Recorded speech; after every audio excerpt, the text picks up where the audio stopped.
বাংলাদেশের জন্য এই সিরিজটা শুধু একটা সাধারণ দ্বিপাক্ষিক লড়াই নয়, এটা অনেক বেশি কিছু। জিতলে স্বাভাবিক, কিন্তু হারলে মূল্যটা হবে অনেক বড়। সম্মান, আত্মবিশ্বাস আর পরিকল্পনার ওপর প্রশ্ন উঠবে একসাথে। হোম কন্ডিশনে টাইগাররা বরাবরই শক্তিশালী, তাই তুলনামূলক অনভিজ্ঞ নিউজিল্যান্ড দলকে ঘিরে আত্মবিশ্বাসটা স্বাভাবিকভাবেই বেশি। কিন্তু আন্তর্জাতিক ক্রিকেটে প্রতিপক্ষকে হালকা করে দেখার সুযোগ নেই, কারণ ছোট ভুলই বড় বিপর্যয় ডেকে আনতে পারে।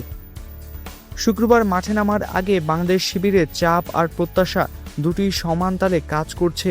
অধিনায়ক মেহেদী হাসান মিরাজের জন্য এটা নিজেকে প্রমাণের বড় মঞ্চ। একই সঙ্গে নতুন বোর্ড আর সিলেকশন প্যানেলের প্রথম অ্যাসাইনমেন্ট হওয়ায় পারফরমেন্সের গুরুত্ব আরও বেড়ে গেছে।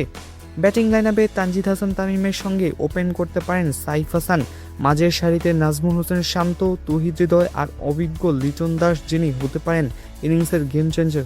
আফিফ হোসেন ধ্রুব অলরাউন্ডার অবদান রাখতে প্রস্তুত। আর মিরাজ রিশাদ জুটি দলকে ব্যালেন্স দেবে ব্যাট বল দুই দিকেই। বোলিং আক্রমণে থাকছে পেস নির্ভর পরিকল্পনা। মুস্তাফিজুর রহমান, তাসকিন আহমেদ আর নাহিদ রানা। সামনে আফ্রিকার কন্ডিশনে বিশ্বকাপ, তাই পেস ইউনিটকে জ্বালিয়ে নেওয়ার সুযোগও এটি। অন্যদিকে নিউজিল্যান্ড দলটা অনেকটা অচেনা মুখে ভরা। ভারপ্রাপ্ত অধিনায়ক টম লেথাম নতুনদের যাচাই করতে চান, তাই একাদশে বড় পরিবর্তন আসার সম্ভাবনা প্রবল। পিচ নিয়েও আছে আলোচনা। স্লো উইকেটের সম্ভাবনা থাকলেও শেষ পর্যন্ত ব্যাট বলের সমান লড়াই হতে পারে, যেটা মিরপুরে আগেও দেখা গেছে। সব মিলিয়ে ম্যাচটা শুধু একটা জয় পরাজয়ের হিসাব নয়, এটা আত্মবিশ্বাস, পরিকল্পনার ভবিষ্যতের রূপরেখা গড়ার লড়াই। দীর্ঘদিন পর দিনের আলোয় ম্যাচ, সকাল 11টায় শুরু। পুরনো আবহে নতুন গল্প লিখতে প্রস্তুত টাইগাররা।